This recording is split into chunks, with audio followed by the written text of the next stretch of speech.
नमस्कार प्यारे बच्चों, आप सभी का टैगोर स्कूल के इस ऑनलाइन प्लेटफॉर्म पे स्वागत है। हम पढ़ने जा रहे हैं कक्षा 12 के सदिश प्रश्नावली और उसमें हमने पहले 3-4 लेक्चर कर लिए हैं। तो अब इसमें हम प्रश्नावली 10.3 में क्वेश्चन नंबर 16 से शुरू करेंगे, क्योंकि 15 तक लास्ट वाले लेक्चर में हो गए। तो इसमें हमें 3 बिंदु दिए हुए हैं, 3 बिंदु दे रखे हैं और इन 3 बिंदुओं को प्रूव करना है कि वो तीनों सैरिक है। 3 बिंदु दिए हुए हैं, हमारे पास 3 बिंदु है और इन 3 बिंदुओं को सैरिक प्रूव करना है। तो ध्यान से देखना, मैं यहाँ लिखूंगा एक हमारे पास ए बिंदु है, वो है 1,2,7। फिर एक बिंदु और है बी, तो वो है 2,6,3। और इसी प्रकार एक बिंदु है सी और इसके निर्देशांक है 3,10,-1। ठीक है, और इन 3 बिंदुओं को सैरिक प्रूव करना। ठीक है, ध्यान से देखना। तो अभी हम इन्हें वेक्टर फॉर्म में चेंज करते हैं, है ना। अभी तो ये बिंदु है, इनको अगर हम वेक्टर के रूप में लिखेंगे तो इन सभी बिंदुओं के आपको पोजीशन वेक्टर लिखने पड़ेंगे। जैसे मैं यहाँ लिखूंगा बिंदु ए का स्थिति सदिश, और जिसे हम डिनोट करते हैं, रिप्रेजेंट करते हैं ओ ए वेक्टर से। ओ ए वेक्टर से, तो ओ ए वेक्टर, अब इसी ए बिंदु के साथ आपको आई जे और के कैप लगाना है। तो आई के प्लस 2 जे कैप और प्लस 7 के कैप। इसी प्रकार अगर मैं बी बिंदु के लिखूंगा तो होगा ओ बी वेक्टर, और इसी प्रकार मैं सी बिंदु के लिए लिखूंगा तो होगा ओ सी वेक्टर। यहाँ देखिए, इसमें अगर मैं 2 आई कैप लिखता हूँ, फिर जे 6 जे कैप और प्लस 3 के कैप। इसी प्रकार अगर सी बिंदु का हम अगर पोजीशन वेक्टर लिखते हैं तो वो होगा 3 आई कैप प्लस 10 जे कैप और माइनस के कैप। ये हो गया हमारे पास सभी बिंदुओं का, या मैं बोलूं 3 बिंदुओं का पोजीशन वेक्टर हो गया। और अब हम यहाँ इन पोजीशन वेक्टर से ए बी वेक्टर और बी सी वेक्टर निकालते हैं। तो ए बी वेक्टर, ध्यान से देखो, ए बी वेक्टर जिसका फॉर्मूला क्या होगा, वो होगा ओ बी वेक्टर और माइनस ओ ए वेक्टर। यहाँ आप लोगों को पता है कि जब यहाँ ए बी वेक्टर निकालते हैं तो बी के पोजीशन वेक्टर में से हम ए का पोजीशन वेक्टर घटाते हैं। तो यहाँ अगर मैं ओ बी वेक्टर का मान रखूंगा तो वो है 2 आई के प्लस 6 जे के और प्लस 3 के। बीच में माइनस है तो ओ ए वेक्टर के सभी चिन्ह बदल जाएंगे। यहाँ देखिए तीनों प्लस के हैं तो माइनस के हो जाएंगे। आई के माइनस 2 जे के और माइनस 7 के। अब इसे मैं अगर हल करता हूँ तो यहाँ से 2 आई में से एक आई को अगर माइनस करोगे तो फिर कितना बचेगा, आई के। ठीक है, 6 में से 2 को घटाओगे तो फिर कितना बचेगा, 4 जे के, और 3 में से 7 को घटाओगे तो बचेगा 4 के माइनस का। ये हमारे पास आ गया ए बी वेक्टर। इसी प्रकार अब हम निकालते हैं, चलो मैं यहाँ लिख देता हूँ, और अब हम निकालेंगे B C vector. B C vector, ध्यान से देखना, बी सी वेक्टर निकालोगे तो बस वही तरीका है कि पहले यहाँ हम सी बिंदु का जो पोजीशन वेक्टर है उसमें से ओ बिंदु का पोजीशन वेक्टर हम घटाएंगे। अब ओ सी का हमारे पास मान है तो वो है कितना, 3 आई के प्लस 10 जे के और माइनस के के। बीच में माइनस है तो मैं माइनस लिखूंगा। ओ बी का मान हमारे पास 2 आई के है प्लस 6, सॉरी प्लस नहीं आएगा क्योंकि अभी यहाँ देखो ये माइनस है, तो ये माइनस अंदर जाएगा तो यहाँ प्लस नहीं आएगा, माइनस है। माइनस 6 जे के और माइनस यहाँ आएगा 3 के। अब इसे अगर हम हल करते हैं तो 3 में से यदि 2 घटाएंगे तो कितना आएगा, आई के। 10 में से 6 जे के घटेगा तो कितना बचेगा, 4 जे के, और माइनस के है यहाँ, माइनस के 3 के है तो माइनस का 4 के हो गए, और ये है बी सी वेक्टर। अब यहाँ आप ए बी वेक्टर को देखो और यहाँ आपको देखना है बी सी वेक्टर, ये दोनों सेम है। तो यहाँ मैं लिखूंगा, चलो इसे इक्वेशन देते हैं, मान लीजिए इक्वेशन नंबर 1 है, अब ये इक्वेशन नंबर 2 है। तो यहाँ मैं लिखूंगा समीकरण 1 व 2 से इन दोनों को अगर आप देखते हो तो ये जो ए बी वेक्टर है वो बराबर है बी सी वेक्टर। दोनों बराबर आ गए, ध्यान से देखो, ये जो ए बी वेक्टर है वो बराबर है किसके, बी सी वेक्टर के। तो एक चीज ध्यान से देखो, अगर दोनों सदिश बराबर आए हैं तो आप लोगों को ये पता होना चाहिए समान सदिश होते क्या। समान सदिश का रूल क्या है? समान सदिश में आप लोगों को पता होना चाहिए दिशा और परिमाण दोनों समान होते हैं। समान सदिश में दिशा व परिमाण दोनों बराबर होते हैं।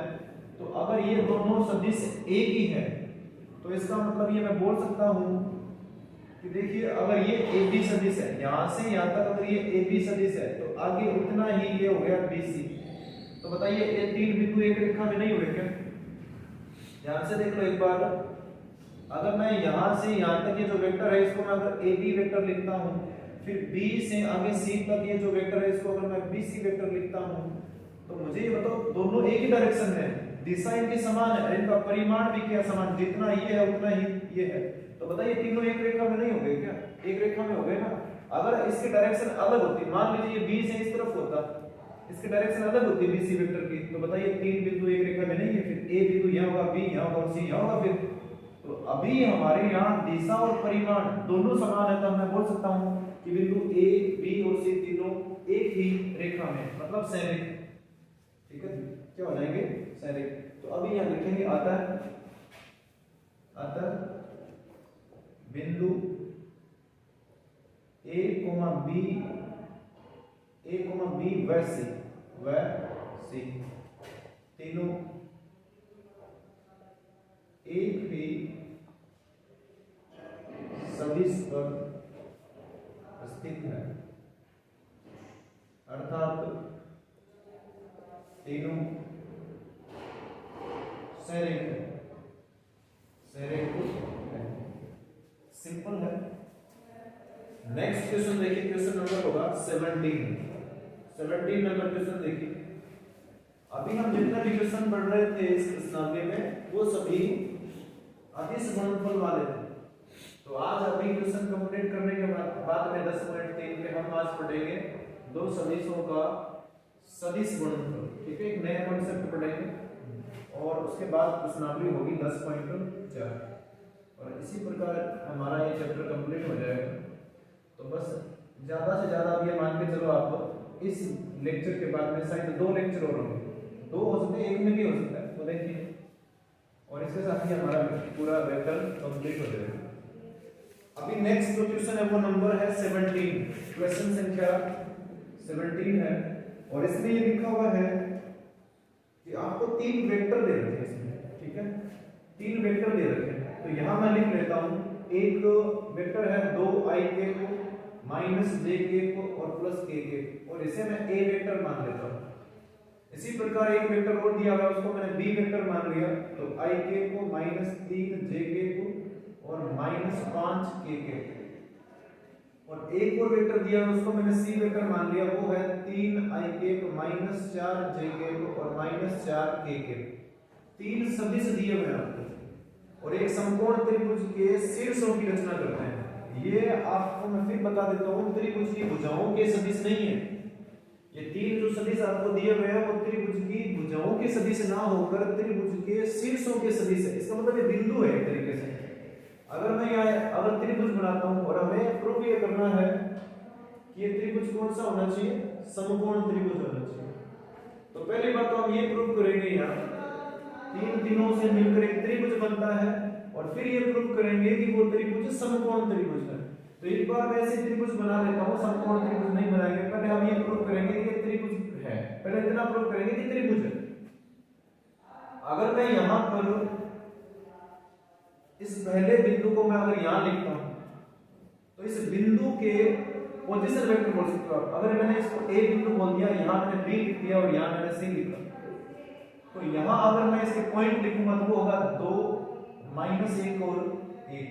यहां से लिख लो 2 -1 और 1। अगर b के मैं पॉइंट लिखना चाहूंगा तो होगा 1 -3 और -5।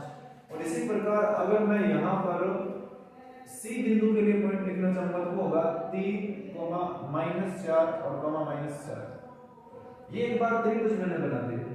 फिर यहां ध्यान से देखो 3 भुजाएं हैं त्रिभुज की, तो इन 3 भुजाओं के हम सदिश निकालते हैं। सदिश का मतलब ये हुआ, यहां अगर मैं निकालता हूं, ध्यान से देखना, अगर मैं ए बी निकालता हूं फिर बी सी निकालेंगे फिर सी ए निकालेंगे, ध्यान से देखो, या ए सी भी निकाल सकता है। ठीक है, तो यहां से अगर मैं, और एक तरीके से मैं आपको बता देता हूं, ये जो ओ आपको ए वेक्टर दिया है ना, वो बिंदु ए का पोजीशन वेक्टर है, ये ए वेक्टर बिंदु ए का पोजीशन वेक्टर है, तो इसे मैं क्या लिख सकता हूं, ओ ए वेक्टर लिख सकता हूं। भाई पोजीशन वेक्टर को जब हम लिखते हैं तो मूल बिंदु के सापेक्ष लिखते हैं। अगर ए बिंदु की बात कर रहे हैं तो ये ओ क्या फिर मूल बिंदु हुआ, तो मूल बिंदु के सापेक्ष अगर इस बिंदु के हम स्थिति सदिश लिखना चाहूंगा मैं, तो वो हमें दिया हुआ है, वो कितना है 2i k minus j k और प्लस k k। इसी प्रकार मैं अगर OB मतलब B बिंदु का पोजीशन वेक्टर लिखूंगा तो वो है i k minus 3 j k minus 5 k k। और इसी प्रकार अगर मैं OC वेक्टर लिखूंगा तो वो है 3i k minus 4 j k और माइनस 4 k k। अब यहां से इन तीन पोजीशन वेक्टर की हेल्प से इस त्रिभुज की भुजाओं के सदिश निकालेंगे हम अभी। तो अगर मैं सबसे पहले AB वेक्टर की बात करता हूं तो फिर यहां से फॉर्मूला आपको पता है, पहले हम यहां लिखेंगे OB वेक्टर और बाद में आएगा OA वेक्टर। अब OB वेक्टर कितना है हमारे पास, ये है i k minus 3 j k और माइनस 5 k k, ठीक है। फिर बीच में माइनस है तो मैं माइनस बताऊंगा। फिर ध्यान देखो OA ये है, अब इसके सभी चिन्ह बदल जाएंगे इस माइनस की वजह से, तो 2i k को माइनस माइनस क्या हो जाएगा प्लस j k और माइनस k k। ध्यान से देखो, एक i में से 2i घटाएंगे तो माइनस i k पाएगा, 3j माइनस का ये प्लस का j है तो माइनस का 2j बचेगा, और ये माइनस का 5 है, ये माइनस का 1 है तो फिर माइनस का 6 k k पाएगा। ये आ गया हमारे पास AB वेक्टर। एक बात बता देता हूं मैं, जब इस त्रिभुज को हम समकोण त्रिभुज प्रूव करेंगे तो हमें पता होना चाहिए समकोण त्रिभुज में भुजाओं के बीच में जो रूल लगता है पाइथागोरस प्रमेय का, तो वहां हमें परिमाण निकालना पड़ेगा। इस AB भुजा का परिमाण निकालना पड़ेगा, इसलिए मैं परिमाण अभी निकाल लेता हूं यहीं पर। तो AB वेक्टर बराबर, या मैं इसका परिमाण निकाल रहा हूं तो इसका फॉर्मूला क्या होता है, यहाँ जो घटक है उनके वर्ग करके हम जोड़ते हैं और फिर उसका वर्गमूल निकालते हैं, -1 का स्क्वायर, फिर -2 का स्क्वायर और फिर -6 का स्क्वायर। तो ध्यान से देखो, यहाँ पर इसका अगर परिमाण निकालते हैं तो 1 का स्क्वायर 1 होता है, 2 का स्क्वायर 4 होता है, 6 का स्क्वायर 36 होता है। तो यहाँ ये कितना आएगा 36 और 5 कितना हो गया अंडर रूट में 41। ये हमारे पास AB वेक्टर का परिमाण आ गया। इसी प्रकार मैं अब दूसरी और भुजा निकालता हूं और उस भुजा को मैंने बोल दिया BC वेक्टर। तो BC वेक्टर का आपको पता है, यहाँ C बाद में लिखा हुआ है तो उसका पोजीशन वेक्टर पहले आएगा, और यहाँ B पहले लिखा है उसका पोजीशन वेक्टर बाद में। OC का मान है हमारे पास, वो है 3i k minus 4 j k और माइनस 4 k k।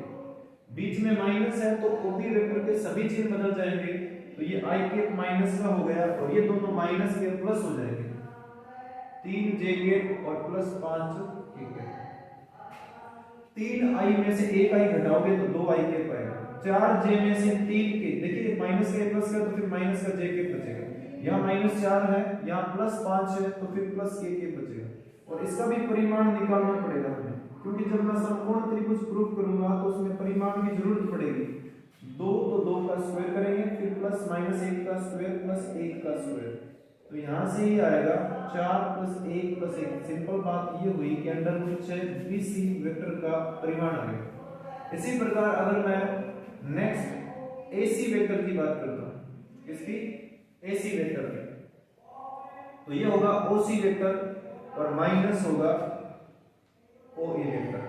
OC में से आपको OA घटाना है, ध्यान से देख लेना, OC में से आपको OA घटाना है। तो ध्यान से देखो, OC यहाँ आपको दिया हुआ है 3i k -4 j k और -4 k k, और घटाना आपको A है, तो यहाँ लिखा हुआ है 2i k, तो ये माइनस का हो गया, यहाँ माइनस है तो ये प्लस हो जाएगा j k को, और फिर यहाँ प्लस है तो माइनस हो जाएगा k k। यहाँ से अगर इसे हल करते हैं तो 3 में से 2i घटाएंगे तो कितना बचेगा i k, 4j माइनस का, ये प्लस का, तो फिर माइनस का 3j बचेगा, और ये माइनस के और ये माइनस के, तो ये हो गया माइनस का 5k।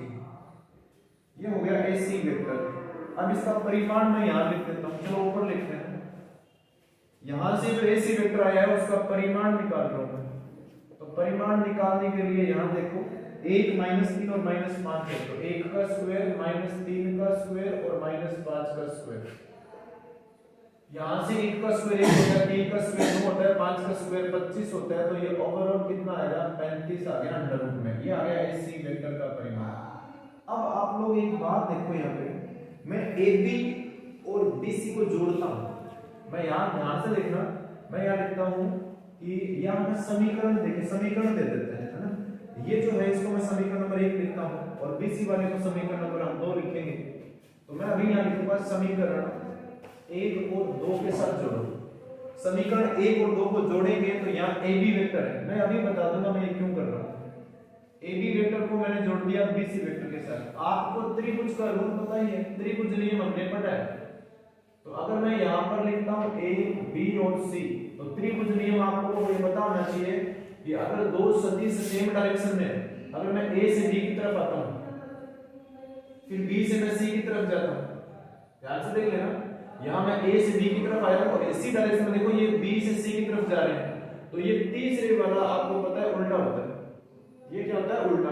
तो दो जो सेम दिशा में होते हैं उनको जोड़ने पर तीसरा वेक्टर आ जाता है, वो भी विपरीत दिशा में, ऐसी वेक्टर। तो अगर मैं ये चीज प्रूव कर देता हूँ, इसका मतलब ये कंडीशन किस में लगती है? त्रिभुज में लगती है। तो अगर ये कंडीशन त्रिभुज में लगती है और ये कंडीशन मैं अभी प्रूव कर दूंगा, इसका मतलब एबीसी तीनों त्रिभुज का निर्माण करते हैं। और फिर वहां से सबसे बड़ी भुजा, जैसे अभी मैं यहाँ अगर आपको आगे का थोड़ा बताऊं तो बताइए √41 में, √6 में और √35 में कर्ण कौन सा होगा? √41 होगा। सबसे बड़ी भुजा क्या होगी? कर्ण। सबसे बड़ी भुजा कर्ण होगी इसमें। तो अभी ध्यान से देखो और यहाँ मैं लिखता हूँ बराबर। बराबर में क्या लिखूंगा? इन दोनों को जोड़ा तो मैं जोड़ूंगा ये। तो यहाँ ध्यान से देखो a का जो आपके पास मान है वो है -i के, तो ए बी वेक्टर की बोल रहा हूँ मैं, -2j के को और -6 के। इसके बाद में देखना, ध्यान से देखना ये चीज। इसके बाद में जोड़ना आपको समीकरण 2। तो इसमें लिखा हुआ है +2 i के को -j के को और +k के। ध्यान से देखो 2i में से ये i घटाएंगे तो कितना बचेगा? i के। फिर 2 माइनस का है, ये भी माइनस का है, तो माइनस का 3j के ऊपर और -6 में से प्लस का 1 निकलेगा तो फिर माइनस का कितना बचेगा? 5। माइनस का बचेगा 5 के। अब ये वेक्टर जो आया है ना, आप इसे देखो, ये कौन सा वेक्टर आया है? i के तो -3j के और -5 के। ये कौन सा वेक्टर आया है?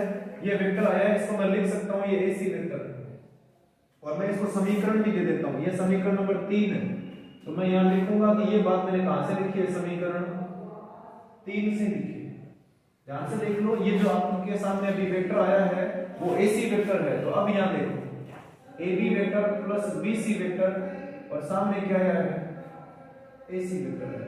तो मुझे एक बात बताओ, ये कंडीशन लागू कब होती है? ये त्रिभुज में होती है। ये कब होती है? त्रिभुज में। और अगर एसी को मैं इस तरफ लेके आऊंगा तो सामने कितना आएगा? 0। और आप यहां से भी समझ सकते हो ये त्रिभुज में ही होता है। तो मैं लिखूंगा आता है बिंदु ए बी व सी तीनों त्रिभुज का निर्माण करते हैं। अब ये बाकी रह गया कि ये समकोण त्रिभुज प्रूव करना। अब समकोण त्रिभुज के लिए आपको पता है कि जो सबसे बड़ी भुजा होती है वो कर्ण होती है। तो यहां मैं लिखूंगा BC का स्क्वायर प्लस AC का स्क्वायर, मतलब इनके मापांक का, और ये बराबर आना चाहिए AB जो मापांक है उसके वर्ग के। इन सभी का, ये पाइथागोरस प्रमेय से लिख रहा हूं, साइड में मैं लिख देता हूं। ये कहां से लिखा मैंने? पाइथागोरस प्रमेय से। पाइथागोरस प्रमेय से। मुझे ये बताओ BC का वैल्यू कितना है हमारे पास? तो BC का वैल्यू हमारे पास अभी निकाला होगा यहाँ पर। ये BC का वैल्यू कितना? √6। तो √6 का स्क्वायर करेंगे। AC का जो हमारे पास वैल्यू है वो √35 है, तो इसका भी स्क्वायर करेंगे। और AB का वैल्यू √41 है, इसका भी स्क्वायर करेंगे। अंडर और स्क्वायर कैंसिल आउट हो जाएंगे, तो यहाँ 6 बचेगा, यहाँ 35 बचेगा और यहाँ 41 है। तो यहाँ 41 है, सामने भी 41 है, दोनों बराबर आ गए। तो मैं लिख सकता हूँ त्रिभुज ABC समकोण त्रिभुज। त्रिभुज ABC समकोण त्रिभुज है। तो अच्छा क्वेश्चन है ये भी, है ना। और अब क्वेश्चन नंबर हम बात करेंगे 18 की। 17 तक हमने सवाल कर लिए हैं और इसके बाद एक क्वेश्चन और बच गया और वो है 18। ठीक है, ये भी बहुत सिंपल छोटा सा क्वेश्चन है। तो चलो देखते हैं क्वेश्चन संख्या 18।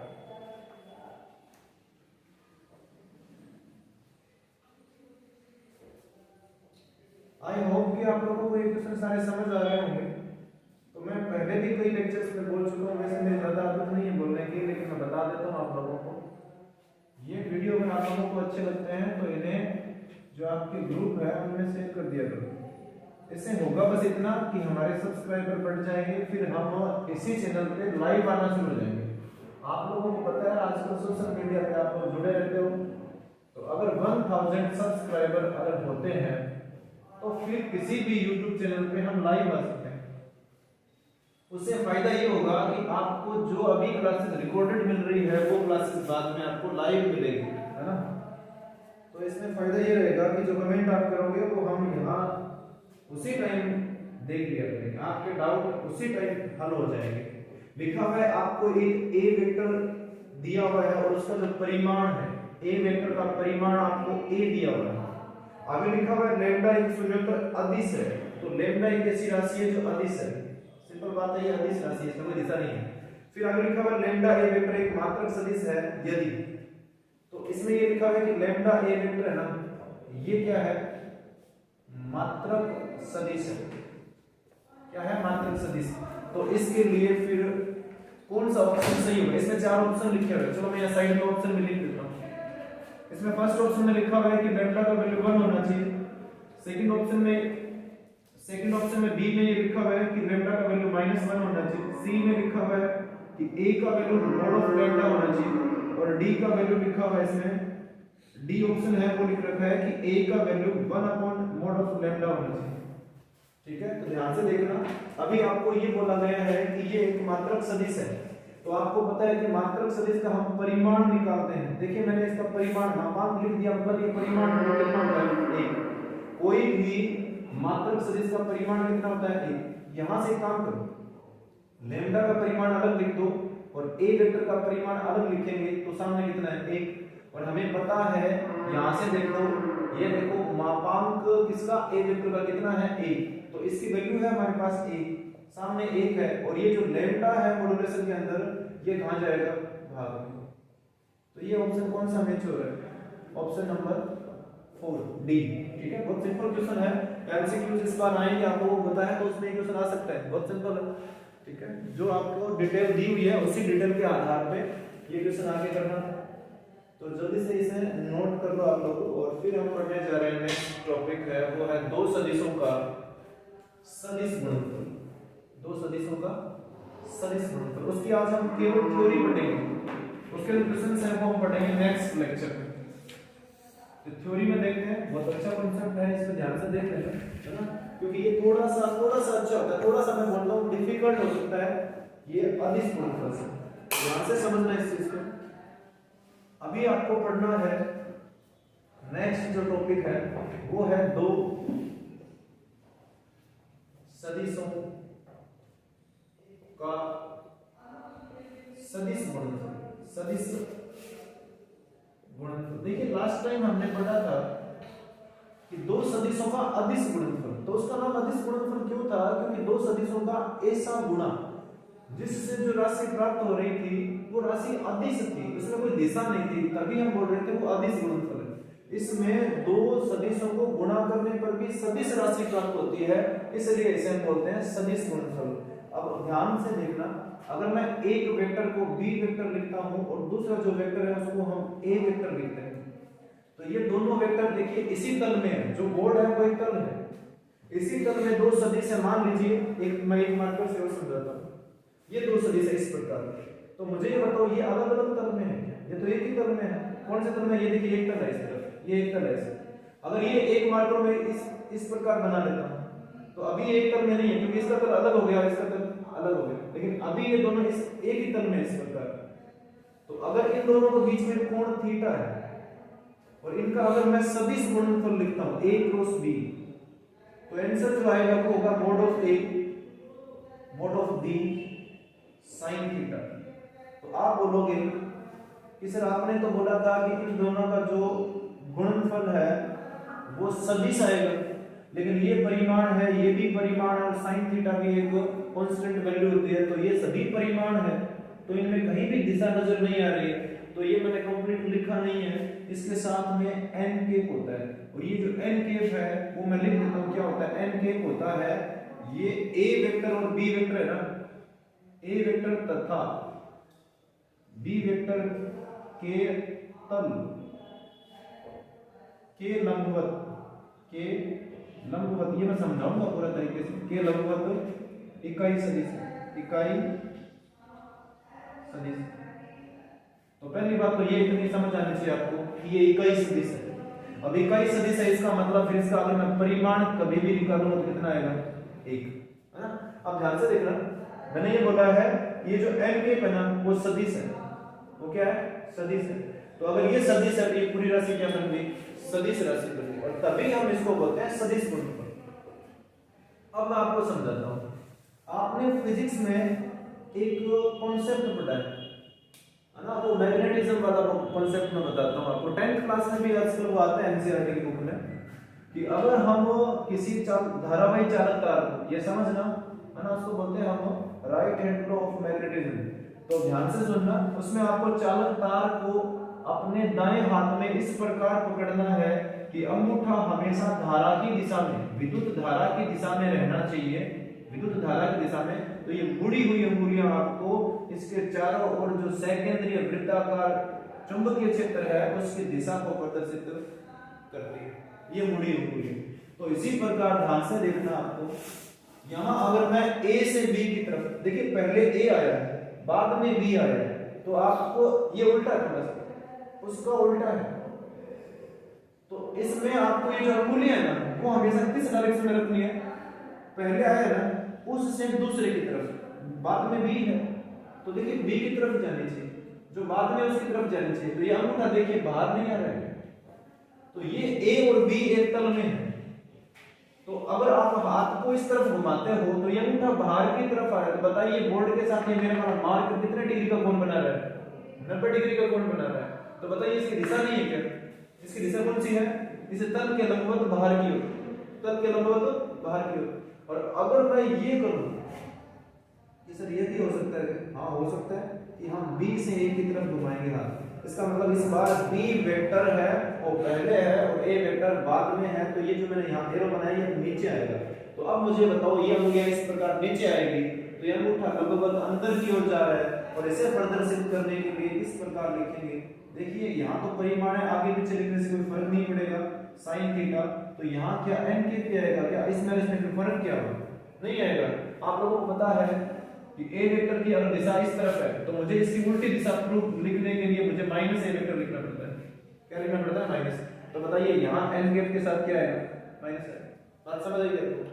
तो यहाँ ये जो प्लस है ना ये डिनोट कर रहा है कि ये जो यहाँ जो परिणामी जो सदिश आता है, मैं फिर बता देता हूँ इन दोनों का जो सदिश का आप सदिश गुणनफल करते हो तो एक नया सदिश आता है और उसकी दिशा इस तल के लंबवत बाहर की ओर होती है। लेकिन अगर आप यहाँ इस डायरेक्शन में जाते हो A से B की तरफ, लेकिन B से A की तरफ जाते हो तो ये लंबवत अंदर की ओर होगा, और उसे डिनोट करने के लिए मैंने लिखा है माइनस n के। n के अगर बाहर की ओर है तो माइनस n के अंदर की ओर है। तो यहाँ एक चीज देखो, यहाँ एक कॉन्सेप्ट और आपको समझ आएगा अभी। इस माइनस को मैं यहाँ लिखता हूँ, mode of A mode of B vector sine theta और n के। अब मुझे ये बताओ ये इतना क्या है, ये तो यही है, तो इसकी जगह मैं ये लिख सकता हूँ क्या, माइनस A क्रॉस B, और यहाँ है B क्रॉस A। देखिए ये है सदिश गुणनफल की खास बात। हमने जब अदिश गुणनफल पढ़ा था तो मैंने बोला था कि उनको क्रम चेंज करने पे कोई फर्क नहीं पड़ता है, लेकिन यहाँ क्रम चेंज करने में फर्क पड़ता है। ये समझ लेना आप लोग, ये चीजें भी काम आएगी कि A और B को अगर मैं बदल देता हूँ तो फिर माइनस आता है, क्या आएगा माइनस। बाकी तो सब कुछ ठीक है पर माइनस आ जाता है। और ये माइनस क्यों आ रहा है, क्योंकि जब हम A से B की तरफ जाते हैं तो लंबवत बाहर की तरफ दिशा होती है, और जब B से A की तरफ आऊंगा मैं तो दिशा लंबवत अंदर की ओर।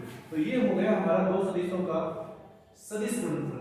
अब यहाँ से इसकी जो प्रॉपर्टी है, मतलब इसके जो गुण है, इसके जो नियम है वो पढ़ेंगे अभी, है ना। फॉर्मूला तो बेसिक हो गया। यहाँ से अब क्या क्या आगे और होता है इसमें, चलो बात करते हैं। इसका जो क्वेश्चन है वो मैं आज बिल्कुल नहीं करवाऊंगा, आज हम केवल थ्योरी पढ़ेंगे, उसमें भी टाइम लग जाएगा। तो ध्यान से देखना। नेक्स्ट अभी बात करते हैं कि अगर यहाँ से हमें, अगर मान लीजिए दो सदिशों के बीच में कोण निकालना, दो सदिशों के बीच में अगर कोण निकालना, वही बात कर रहा हूं मैं। एक सदिश B वेक्टर है और दूसरा सदिश ए वेक्टर है, और अगर हम ए से बी की तरफ जा रहे हैं और यहाँ क्या है थीटा, तो यहाँ अगर मैं ए वेक्टर क्रॉस बी वेक्टर लिखता हूँ, मतलब इनका मैं सदिश गुणनफल करता हूँ, तो वो आता है mod of A vector into mod of B vector, sorry sine theta, ये साइन है भाई, साइन थीटा एन के, ये आता है। तो अगर मैं आपसे ये पूछूं कि मुझे यहाँ साइन थीटा निकालना है, देखिए रटने वाली बात कोई नहीं है, साइन थीटा निकालना है, तो आप एक काम करो, आपको साइन थीटा निकालना है तो आप इस पूरी समीकरण का परिमाण निकालो। इसमें यहाँ देखिए मैंने मापांक लगा दिए, तो यहाँ तो मापांक लगा हुआ है, साइन पे मापांक लगा दो, बोले एंगल पे डिपेंड करता है, इसकी वैल्यू प्लस ही लेंगे। और यहाँ जो थीटा, ये भी मैं बता देता हूँ, ये भी मैंने नहीं लिखा है, यहाँ जो थीटा ना, थीटा ये जीरो से जीरो के बराबर हो सकता है, जीरो से बड़ा होगा, और 90 के बराबर, और 90 से क्या होगा छोटा, ठीक है, सॉरी 90 नहीं 180 मतलब पाई, सॉरी पाई, इसका मतलब ये इतनी दूर तक जा सकता है, ये लाइन इसके ऊपर भी आ सकती है और ये लाइन घूमकर इस तरफ भी जा सकती है। तो 180 डिग्री अधिकतम है, और कम से कम कितना होगा जब दोनों एक दिशा में होंगे, तो यहाँ कोण कितना होगा 0 डिग्री, तो 0 से 180 के बीच में ये घूमता है। तो इसका मतलब ये ना भाई, ये क्या हो गया इसका मतलब ये बात हम प्रथम चतुर्थांश और दूसरे चतुर्थांश में है, क्योंकि जब मैं बात चतुर्थांश की करता हूँ, ये 0 डिग्री होता है, ये 90 डिग्री होता है, ये 180 डिग्री होता है, तो यहाँ से यहाँ तक साइन तो धनात्मक ही होता है, तो इसमें मापांक लगाओ चिन्ह को फर्क ही नहीं पड़ेगा। बात समझ रहे हैं क्या बोल रहा हूँ? मापांक का मतलब होता है कि इसका उत्तर ऋणात्मक आता है तो उसको धनात्मक में बदल देता है। अब यहाँ तो लगेगा मापांक, ठीक है, ध्यान से देखो, यहाँ मैंने मापांक लगाया है, मैथ्स का रूल है, जो काम हम इस तरफ करते हैं वो इस तरफ भी करना पड़ता है। तो यहाँ मापांक अगर मैंने लगाया तो इनका तो मापांक लगा हुआ है, और पहले और दूसरे चतुर्थांश में साइन धनात्मक ही होता है, तो इससे लगाने की जरूरत नहीं है, और एन कैप पे लगा दिया। लेकिन मैंने ये बोला कि एन कैप एक इकाई सदिश है, तो उसका परिमाण कितना होगा 1। तो मुझे बताओ इसका मान 1 हो गया, यहाँ साइन थीटा को मैंने लिख दिया, तो बताइए ये दोनों कहाँ जाएंगे भाग में, तो ये आएगा mod of A cross B, और भाग में आएगा मोड ऑफ ए और मोड ऑफ बी। तो आपसे कभी भी अगर ये पूछे कि साइन थीटा निकालो या इन दोनों के बीच का कोण निकालो, और आपको a क्रॉस b दिया हुआ हो, या फिर आपको डायरेक्टली a और b अलग अलग भी दिया हुआ आता है कई बार, तो आपको अगर बोले साइन थीटा निकालो तो ये फॉर्मूला होगा। तो ये रटना नहीं है, हम यहाँ से बना देंगे, रटना बिल्कुल नहीं है। इसके बाद में अगर बात करूं मैं आपसे, ये पूछे कि n कैप निकालो, मतलब दो सदिश दिए हुए आए आपको, और फिर ये बोले कि इनके लंबवत, इन दोनों सदिशों के लंबवत आपको एक इकाई सदिश निकालना हो, मतलब कि वो n कैप पूछेगा आपसे, ऐसे क्वेश्चन भी आते हैं, n कैप भी पूछता है, तो उसके लिए फॉर्मूला कैसे बनता है देखते चलते हैं। और बात वही करूंगा मैं, मुझे पता है a क्रॉस b कितना होता है, a क्रॉस b वही होता है mod of a mode of b और sin थीटा और n कैप। आपको n कैप निकालना है, ये n कैप का फॉर्मूला बना लेना, तो ध्यान से देख लेना कि n कैप का मैं अगर फॉर्मूला बना रहा हूं तो मैंने लिखा है n कैप सामने, तो ये सब कुछ कहां जाएगा भाग में, भाई n कैप को यहां छोड़ दिया मैंने, तो ये जो पूरा गुणा में लिखा हुआ कहां जाएगा इसके भाग में, तो यहां लिखूंगा मैं a vector cross b vector, और इसके भाग में आएगा mod of a mode of, मैं फॉर्मूला बनाना सिखा रहा हूं, फॉर्मूला सीधे भी लिख सकता था, लेकिन ये फॉर्मूला बनता कैसे वो बता रहा हूं मैं, और साथ में क्या है sin थीटा। तो एक बात बता देता हूं आपको, अगर आप लोगों को a वेक्टर की वैल्यू दी हुई आएगी, b वेक्टर दिया हुआ आएगा, लेकिन थीटा नहीं दिया हुआ आएगा, तो फिर ये थीटा कहां, इसका वैल्यू कैसे लिखेंगे हम, ये थीटा हमारे पास नहीं है, a और b है, तो इनका परिमाण निकाल लेंगे, इनका हम सदिश गुणनफल कर लेंगे, लेकिन थीटा नहीं है हमारे पास, तो इसका मतलब है कि फॉर्मूला ऐसा बनाओ जिसमें थीटा होना, थीटा नहीं होना चाहिए, साइन थीटा को हटाना है। तो अभी मुझे बताओ, हमने साइन थीटा का फॉर्मूला अभी मैंने जस्ट अभी बताया, साइन थीटा का फॉर्मूला क्या होगा, वो होगा a क्रॉस b का परिमाण और बटे में अलग अलग परिमाण, a और b का अलग अलग परिमाण, ये फॉर्मूला होगा साइन थीटा का। तो अभी एक काम करो, साइन थीटा की जगह ये लिखो, इसमें mode sorry a cross b, और बटे में देखिए ये लिखा मैंने mode of a into mod of b, और sin थीटा की जगह मैं sin का मान लिखूंगा, तो ये है mod of a cross b, और इसके भाग में है mod of a mode of b। तो देखिए a से a कट गया, b से b कट गया, तो बचा क्या है, तो जो बचा वो मैं यहाँ लिखता हूँ, वो है a क्रॉस b, और इसी का परिमाण नीचे बच गया a क्रॉस b का परिमाण, बस यही n कैप का फॉर्मूला है, ठीक है, n कैप का ये फॉर्मूला है। तो अब जब हम क्वेश्चन करेंगे तो डायरेक्ट मैं ये लिखूंगा और अगर फिर एक बार आप लोगों को समझाने की अगर जरूरत पड़ेगी तो मैं इसी प्रकार पूरा दोबारा जब मैं क्वेश्चन हल करूंगा उस टाइम मैं एक बार और बता दूंगा। तो ये हमने पढ़ लिया कि a क्रॉस b का फॉर्मूला क्या है, sin थीटा का फॉर्मूला क्या है और n कैप का फॉर्मूला क्या है, इन्हें सभी की जरूरत पड़ेगी। ठीक है, नेक्स्ट देखते हैं, नेक्स्ट में देखते हैं क्या है, कुछ और बेसिक चीजें बच गई है तो मैं जल्दी से हम सभी को बता देता हूं। देखिए हमने अदिश गुणनफल में i डॉट i पढ़ा था, तो इसका कितना होता है 1 पढ़ा था ना, i डॉट i कितना होता है 1 होता है। और i के साथ में अगर मैं दूसरा कोई भी i के साथ में अगर मैं दूसरा कोई भी इकाई सदिश लेता हूं तो उनका कितना आता है फिर 0। और ये मैंने बोला था कि जब अदिश गुणनफल करते हैं तो सदिशों में i को i से गुणा करते हैं, j को j से करते हैं, लेकिन यहां भी तो कुछ होगा ना ऐसा कि सर i क्रॉस i नहीं हो सकता, क्या हो सकता है? तो देखो उसमें क्या होगा फिर, अगर एक i है और दूसरा भी i कैप है तो मुझे ये बताओ दोनों सदिश एक ही है तो फिर कोण कितना होगा, थीटा कितना होगा? इस कंडीशन में थीटा कितना होगा, थीटा होगा 0। सिंपल बात है, दोनों सदिश जब एक ही हो तो थीटा कितना होगा 0। अब थीटा 0 है तो मैं वही लिखूंगा i कैप का परिमाण और फिर i कैप का परिमाण यहां होता है sin थीटा।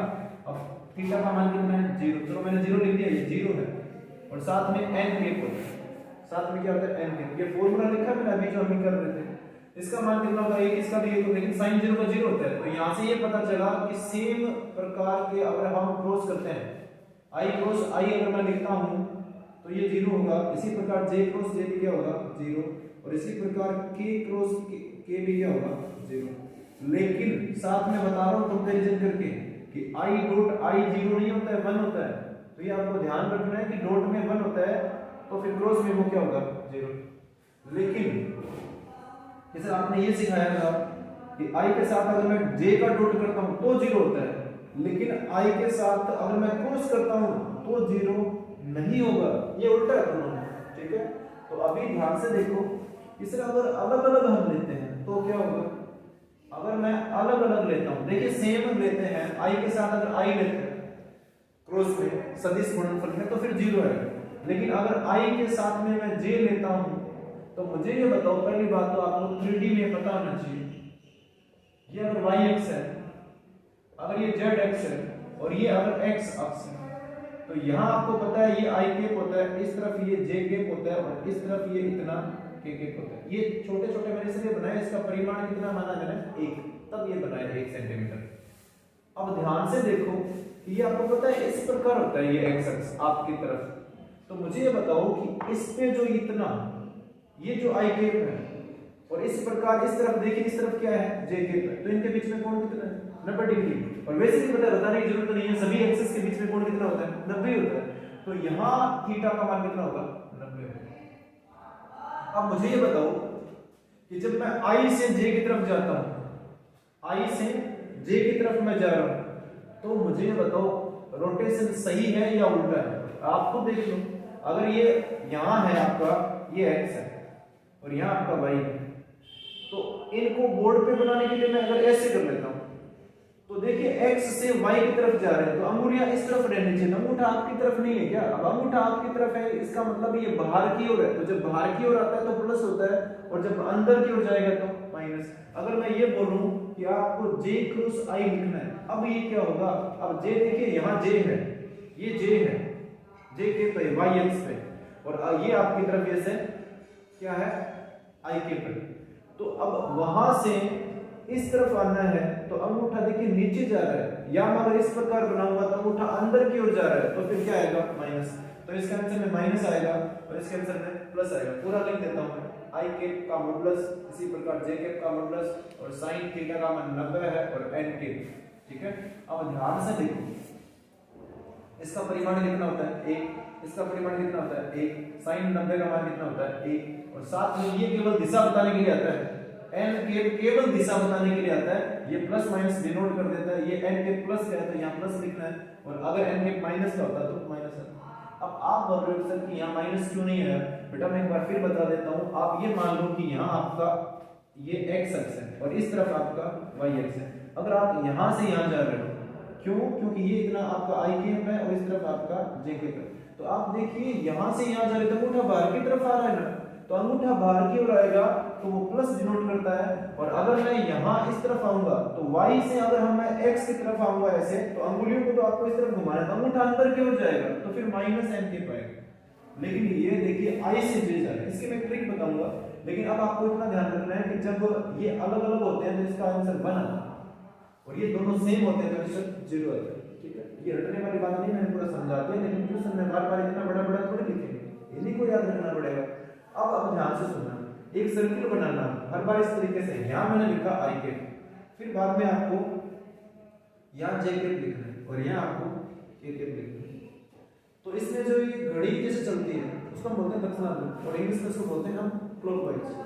तो आपको क्लॉकवाइज चलना है, तो क्लॉकवाइज में प्लस आएगा और एंटी क्लॉकवाइज में माइनस आएगा, सिंपल है। अगर मैं I से J की तरफ जा रहा हूँ इसका मतलब ये क्या हो गया, और आगे कौन आया K, तो I से J पर आ गया, I के साथ अगर मैं J लिखता हूँ, पहले देखिए I से J आएगा तो इसके आंसर में क्या आएगा K आएगा।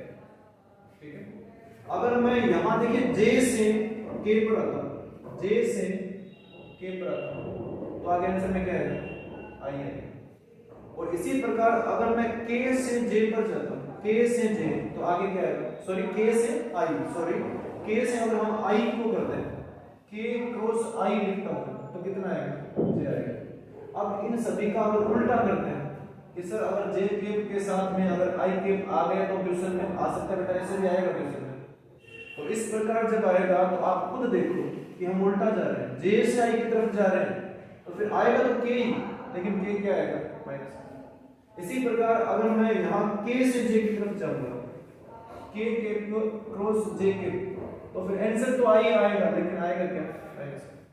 तो बस ये जो सर्कल है उसको आप ध्यान में रख लेना, जब भी क्वेश्चन करेंगे मैं खुद ये सर्कल बनाऊंगा साइड में। ठीक है, क्वेश्चन जब करेंगे तो ये बात हो गई है। तो इसके बाद में दो कॉन्सेप्ट और रह गए, और वो है एक तो त्रिभुज का फॉर्मूला होता है, वो मैं आपको डायरेक्ट बता देता हूँ, हालांकि मैं इसको प्रूव भी करवा सकता हूँ पूरा, लेकिन थोड़ा सा टाइम का इश्यू है इस वजह से मैं डायरेक्ट बताता हूँ।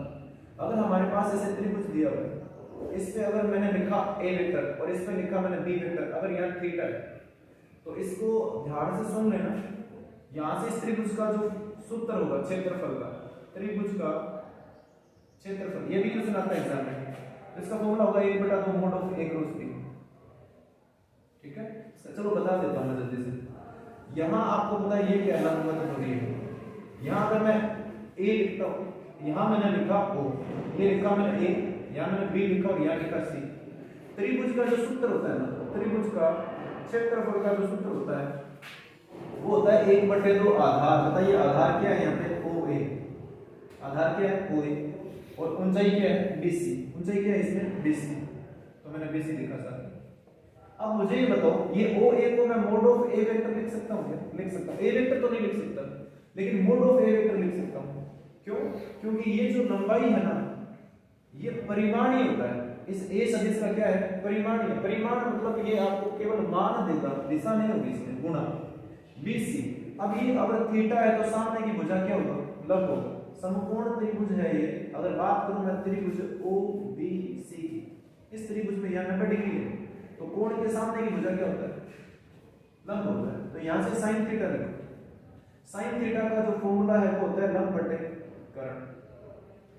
लंब कितना है BC है, और कर्ण कौन सा है, 90 के सामने की भुजा देखिए B है। तो आपको वेक्टर नहीं लिखना, उसका परिमाण लिखना है, क्योंकि यहाँ हम केवल स्केलर की बात कर रहे हैं, अदिश राशियों की बात कर रहे हैं। तो यहाँ देखिए BC का मान, ये B वेक्टर को आप यहाँ गुणा करो, तो यहाँ BC का जो वैल्यू आएगा वो आएगा मोड ऑफ B, और साथ में आएगा sin थीटा, साथ में क्या आएगा sin थीटा। अब आप लोग ये बोल रहे हो कि 1/2 आ गया, इसकी जगह मैं क्या लिख सकता हूँ, तो ध्यान से देखो, A vector cross B vector का फॉर्मूला क्या होता है, mod of A mode of B sin theta n cube, यही होता है।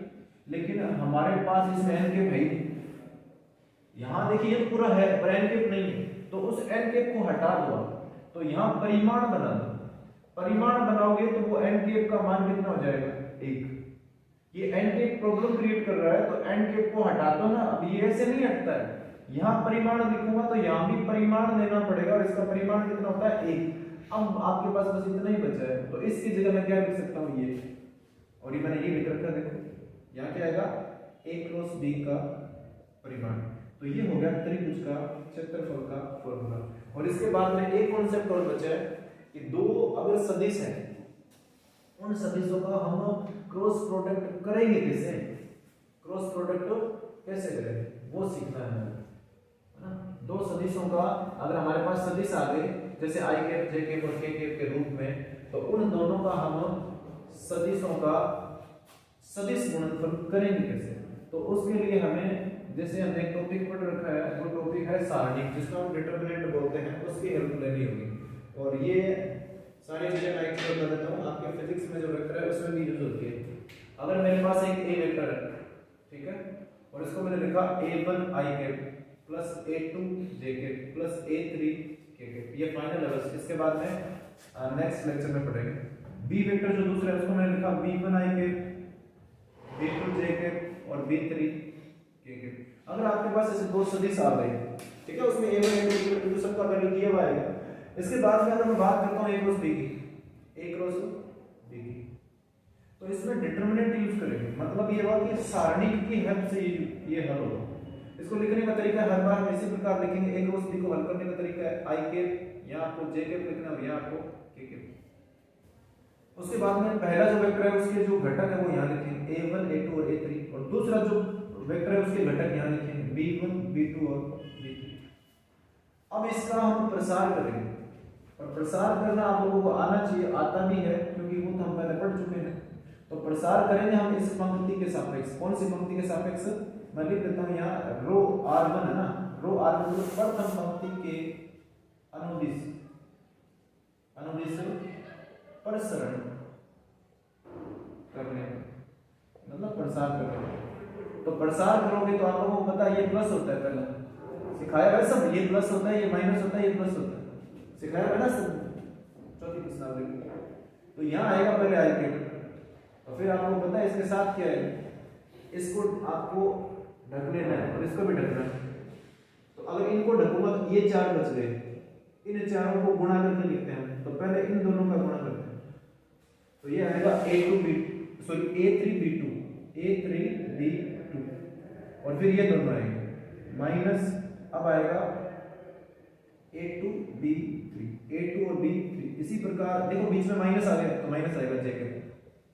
अब इसको और इसको ढकेंगे, तो ये जो चार बच गए ना किनारे पे साइड में, उनका गुणा करेंगे। पहले ये होगा तो a1 b3 माइनस और b1 a3, b या हम लिख देते हैं a3 b1, ठीक है, एक ही बात। और अब आएगा प्लस k के, और अगर अब मैं पहली पंक्ति को और तीसरे स्तंभ को ढकूंगा तो इनका गुणा होगा a1 b2 माइनस और a2 b1। देखिए ये मैंने केवल एक बार आपको कॉन्सेप्ट क्लियर करने के लिए बताया, बाकी ये फॉर्मूला हम याद नहीं रखेंगे, हर बार हम प्रसार ही करेंगे, प्रसरण ही करेंगे, क्योंकि वो हमें करना आता है। फॉर्मूले में आपको बहुत कंफ्यूजन होगा कि किसको किसके साथ गुणा करना है, फॉर्मूला रटना नहीं है, पर हर बार हम प्रसरण ही करेंगे। तो ये था दो सदिशों का सदिश गुणनफल। आई होप आप लोगों को अच्छे से समझ आया होगा, और अगर कोई डाउट होता है तो आप लोग है ना बीच में इसमें कमेंट कर दिया करो जब आप ये वीडियो देखते हो। तो तब तक के लिए धन्यवाद, आप देखते रहिए टैगोर स्कूल का ये ऑनलाइन प्लेटफॉर्म, और धन्यवाद।